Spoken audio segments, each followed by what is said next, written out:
Hi guys, आप लोग कैसे हैं। मैं मोहम्मद मिकाइल अंसारी और आप लोगों का मेरे इस यूट्यूब चैनल स्टडी मित्र मिकाइल में वेलकम है। दोस्तों, जैसा कि हम लोगों ने शुरू किया है how to translate into English, जो कि ट्रांसलेशन की बहुत ही अच्छी बुक है और जो हमें हिंदी से इंग्लिश में ट्रांसलेट करने सिखाती है। और दोस्तों, यह आर.पी. सिन्हा के द्वारा लिखी गई अभी जो हमारा चल रहा है चैप्टर नंबर 33, जिसका टॉपिक है एम्फेटिक स्टेटमेंट। और दोस्तों, आज का जो स्ट्रक्चर है स्ट्रक्चर नंबर 12, उसमें एक इम्पोर्टेंट स्ट्रक्चर को हम लोग डिस्कस करेंगे और ये इंटरेस्टिंग भी है। और इसमें हम लोग जो आई लव यू बोलते हैं उसका जो रिप्लाई होता है, आंसर होता है या जवाब होता है, वो भी देखेंगे कितना इंटरेस्टिंग है। ठीक है दोस्तों, तो इस वीडियो को लास्ट तक ज़रूर देखें, आपको इससे कुछ न कुछ सीखने के लिए ज़रूर मिलेगा और कंसेप्ट भी क्लियर होगा। ठीक है दोस्तों, अगर इस वीडियो को पहली बार देख रहे हैं और इस चैनल पे नए हैं तो इस वीडियो को लाइक के साथ साथ इस चैनल को भी सब्सक्राइब ज़रूर कर दें। दोस्तों, अब आइए शुरू करते हैं। तो जैसा कि इस बुक का पैटर्न है, हम लोग इस बुक को लगभग कंप्लीट करने की ओर है दोस्तों। पूरा एक एक स्ट्रक्चर हर चैप्टर के शुरू किए और अब लास्ट की ओर है, हम लोग कंप्लीट करने के करीब हैं दोस्तों। तो इसका पैटर्न है कि सबसे पहले हिंदी वाक्य देते हैं, फिर स्ट्रक्चर देते हैं, उसके बाद उस स्ट्रक्चर पे बेस्ड इसे ट्रांसलेट करके सिखाते हैं और साथ ही साथ एग्जाम्पल्स और एक्सरसाइज भी देते हैं।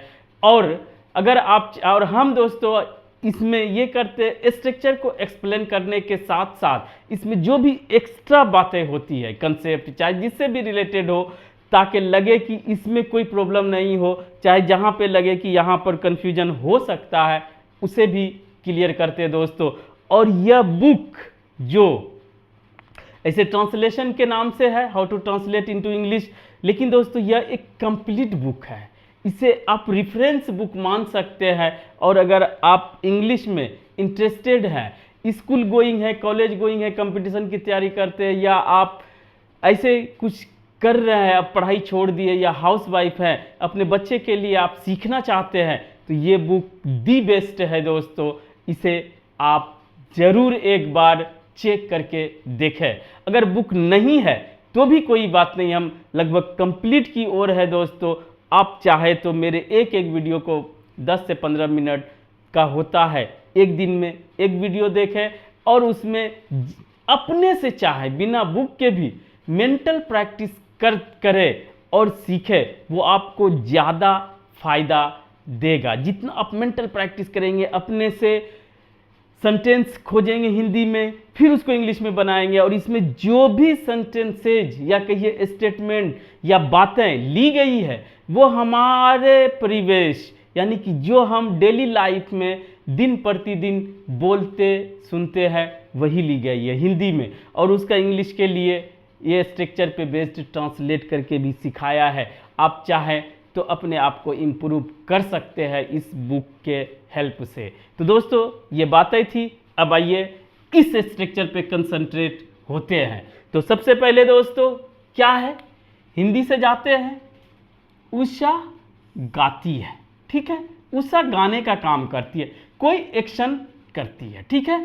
और मंजू भी, ये स्ट्रेस क्यों है कि उसको बाद में बोलेंगे दोस्तों।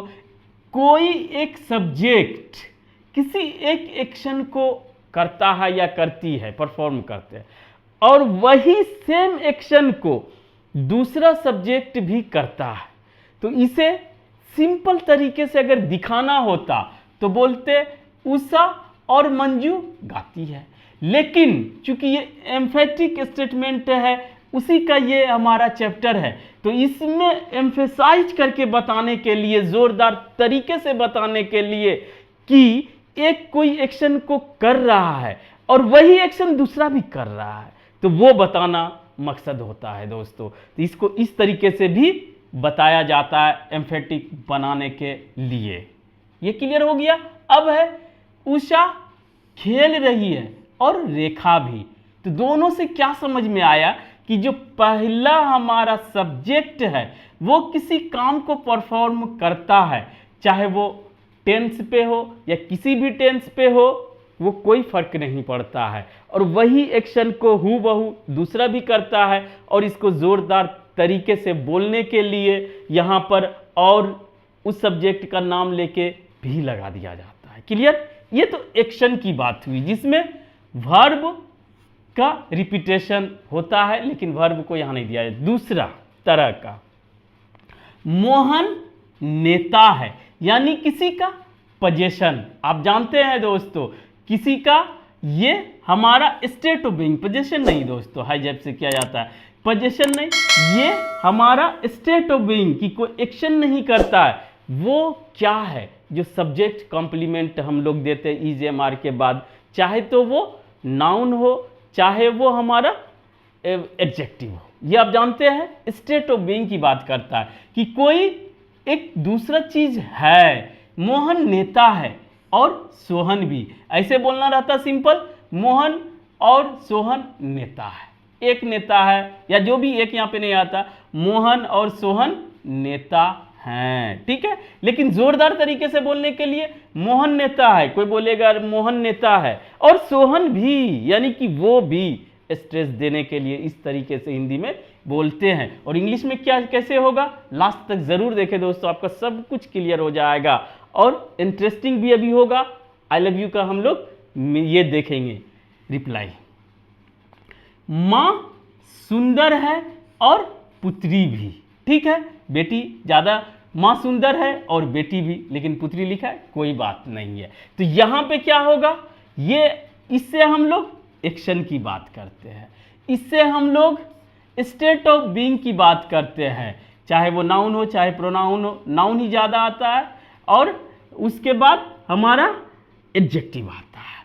चौथा भी आप लिख सकते हैं, इसमें नहीं है दोस्तों, पोजीशन दिखाना हो तो वहाँ पर हम लोग हैव यूज करते हैं, क्योंकि ये वर्ब में ही काउंट हो जाता है पोजीशन दिखाने के लिए, कि मेरे पास एक कार है और उनके पास भी है, या सोहन के पास भी है, राहुल के पास भी है। कह सकते हैं कि मेरे और सोहन के पास कार है, सिंपल बोलेंगे, लेकिन बोलेंगे मेरे पास भी कार है, उनके पास भी कार है। सेम चीज़ को दिखाने के लिए, एम्फेसाइज करने के लिए ये स्ट्रक्चर का यूज़ किया जाता है। याद रखिएगा दोस्तों, सेम तरह का, वो अभी बहुत इंटरेस्टिंग होने जा रहा है। तो पहला, ये सब एफर्मेटिव सेंटेंस में ये स्ट्रक्चर यूज होता है। आपको लगेगा कि निगेटिव में भी कर सकते हैं, लेकिन नहीं दोस्तों, निगेटिव के लिए जस्ट इसके बाद हमारा स्ट्रक्चर होगा। तो सबसे पहले एफर्मेटिव सेंटेंस, चाहे जिसके अकॉर्डिंग हो, टेंस के अकॉर्डिंग, जनरली जानते ही हैं कि सेंटेंस फॉर्मेशन के लिए टेंस जरूरी है, टेंस पे ही बेस्ड रहता है कि सेंटेंस फॉर्म करे, उसके बाद वॉइस नरेशन आता है और कुछ। पहला टेंस, दूसरा उसके बाद और सब में है तो उसके लिए एंड लगा देंगे, और सेम वही चीज चाहे करता हो, चाहे वो पोजीशन दिखाता हो, चाहे वो स्टेट ऑफ बीइंग दिखा रहा हो, उसके लिए सो लगाएंगे। और सब्जेक्ट, दूसरा सब्जेक्ट वो सब्जेक्टिव केस रहेगा दोस्तों, और उसके पहले हेल्पिंग वर्ब। हेल्पिंग वर्ब कैसा होगा, जो स्टेटमेंट यहां होगा वही हेल्पिंग वर्ब यहां पे होगा, यानी इसी के अकॉर्डिंग। अब कोई कंफ्यूजन रहा, अगर कोई कंफ्यूजन है तो वो एग्जांपल्स में क्लियर हो जाएगा। पहला क्या रहेगा, अफर्मेटिव स्टेटमेंट और के लिए एंड, और सो हमारा रहेगा। उसके बाद हेल्पिंग वर्ब इसके सेंटेंस में जैसा रहेगा, जिस तरह का, उसके अकॉर्डिंग, और सब्जेक्ट के अकॉर्डिंग। जानते हैं दोस्तों, हेल्पिंग वर्ब टाइम और सब्जेक्ट के अकॉर्डिंग रहता है।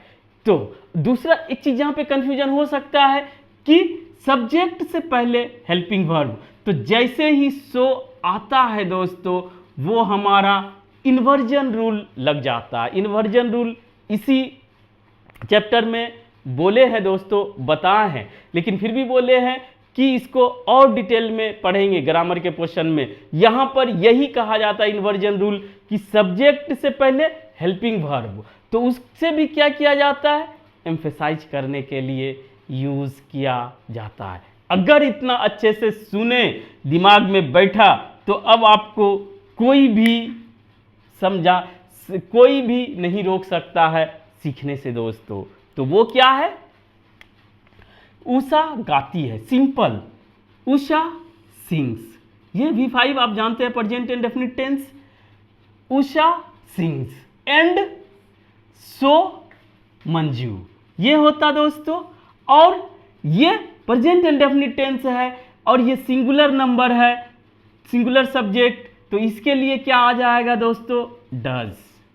क्लियर? सो के बाद डायरेक्ट नहीं होगा, सो डज मंजू। कहने का ये मतलब है कि कोई एक्शन को अगर एक आदमी कर रहा है और एम्फेसाइज करने के लिए आप दूसरे को भी कहना चाह रहे हैं, दूसरे के लिए भी उसी एक्शन को, तो आपको सो लगा के हेल्पिंग वर्ब के बाद हम लोग उसे सब्जेक्ट रखेंगे। इसमें बहुत सा कंसेप्ट क्लियर हो सकता है। यहाँ पे मंजू था, या अगर रहता कि उषा गाती है और वह किसी तीसरे के लिए अगर हम यूज करेंगे तो यहाँ पे डज के साथ शी हो जाता। अगर वह जेंट्स के लिए यूज करते तो ही हो जाता। या उषा गाती है और वे लोग भी, तो वे लोग के लिए यहाँ पर दे हो जाता और यहाँ डू हो जाता। दोस्तों अपने से कितना आप बना सकते हैं, चाहे तो बुक की कोई ज़रूरत नहीं है, जो भी चाहे या कहे उषा गाती है और हम लोग भी, तो Usha sings and so do we. अगर कहे उषा गाती है और मैं भी, तो do I. Present indefinite tense के तरह जो भी हमारा यहाँ पर ये हेल्पिंग वर्ब होगा वो लगाएंगे। क्लियर? लेकिन सब्जेक्ट से पहले, और सब्जेक्ट अगर प्रोनाउन है तो सब्जेक्टिव केस। कोई कंफ्यूजन नहीं, तो आगे बढ़िए। उषा खेल रही है और रेखा भी, इससे ये बताने की कोशिश कर रहे हैं दोस्तों कि किसी भी टेंस में आप बात कर सकते हैं। Usha is playing and so, यहाँ पे इज आया और ये भी सिंगुलर है तो इज आएगा। अगर आई रहता तो एम आई, अगर हम लोग रहते तो आर वी, आप लोग रहते तो आर यू, सब्जेक्टिव केस। इतना में मेरे समझ से क्लियर हो जाना चाहिए। और सेम काम, ये याद रखना है, सेम चीज, तभी आपको आगे भी समझ में आएगा दोस्तों।